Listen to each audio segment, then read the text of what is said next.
Mientras Cook intervino en la política argentina,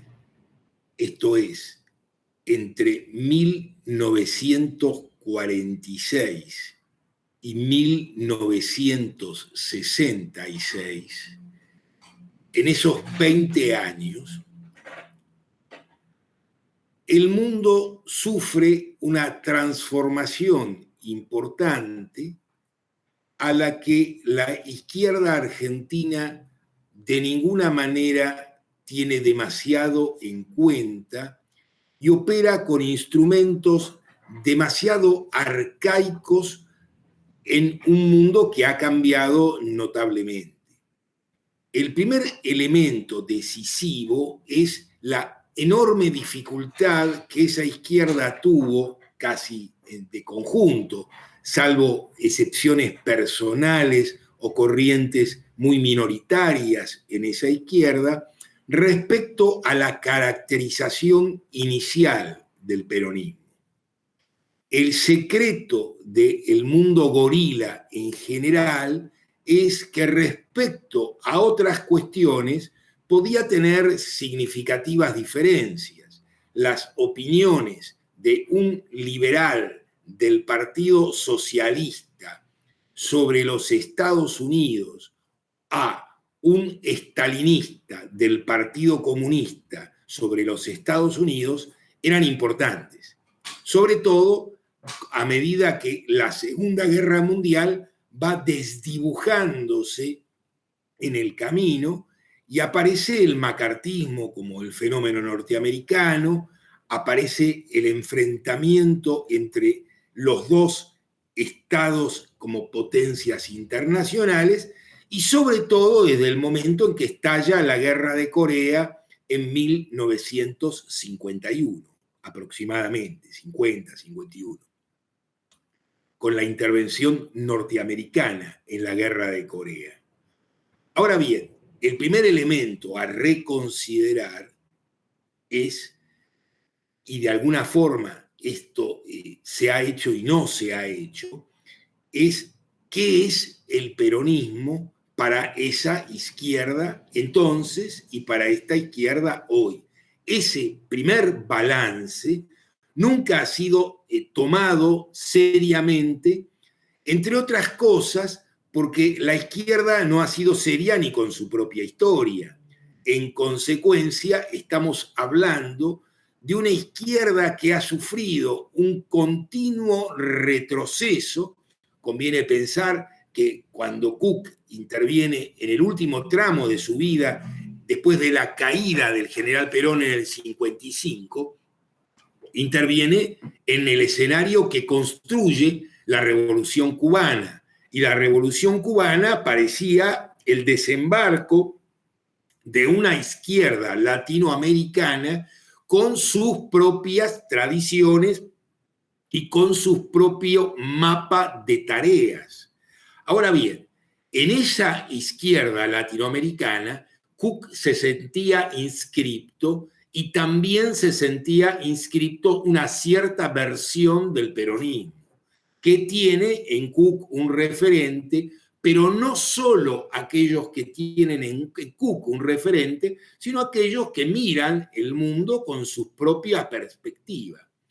La Revolución Cubana es un elemento que diferencia a la izquierda enormemente, pero de nuevo la diferencia de un modo muy pobre. La diferencia por la adhesión cuadrada o no a la lucha armada como contingencia inmediata y no una lectura más matizada y más compleja de los procesos latinoamericanos. El primer elemento clave que uno puede mirar hoy entonces casi con cierto regocijo analítico, es ver cómo aquellos que estaban dispuestos a considerar la lucha armada no de una forma puramente mecánica, no simplemente como en la idea del marxismo en la cartuchera, sino como un problema a considerar en el mapa de la lucha política. Por ejemplo, cuando uno mira cómo distintas organizaciones político-militares consideraron la lucha armada como un problema en los inicios, es el enfrentamiento que tienen a dos puntas. Por un lado, el Estado y la patronal, y por otra, las capacidades de réplica, de alianzas del Estado con esas respectivas patronales respecto del movimiento obrero.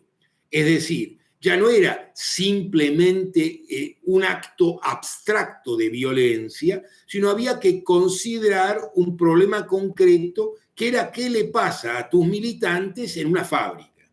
Y ese problema no era simplemente que había que cuidarse de la patronal o del Estado o de la policía, sino también había que enfrentar una burocracia política que no le causaba la menor gracia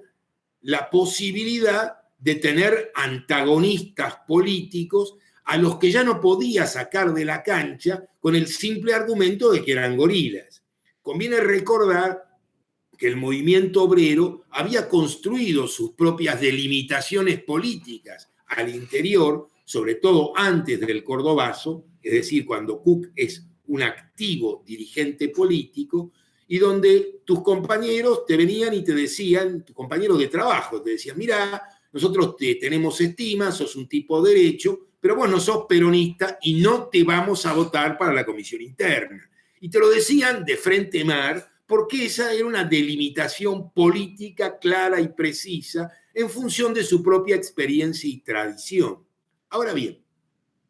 en el momento en que esto deja de ser así, en el momento en que hay que poder considerar una panoplia política de mayor cantidad de sutileza e instrumentos, en el momento en que ya no se discute sencillamente si hay que recaudar algunos pesos para una organización clandestina o no, sino cuando hay que ser capaz de expresar flexibilidad política para participar desde un acto electoral hasta un enfrentamiento con la policía y entender que una cosa no es lo mismo que la otra. Y entender que estos elementos están en la naturaleza de la lucha política, ambos, desde la perspectiva electoral y la capacidad de hacer una campaña democrática hasta cualquier otra perspectiva.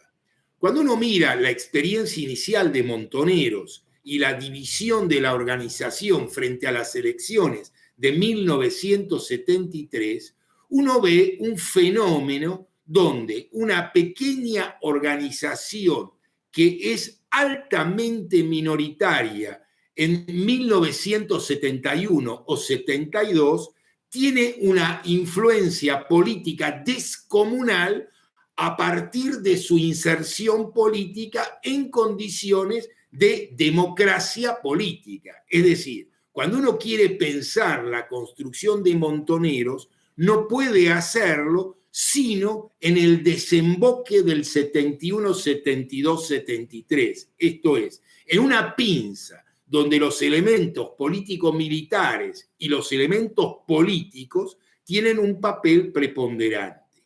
Ahora bien, estamos hablando de una izquierda con voluntad política de poder. Esta izquierda existe hoy en América Latina o por lo menos en la Argentina.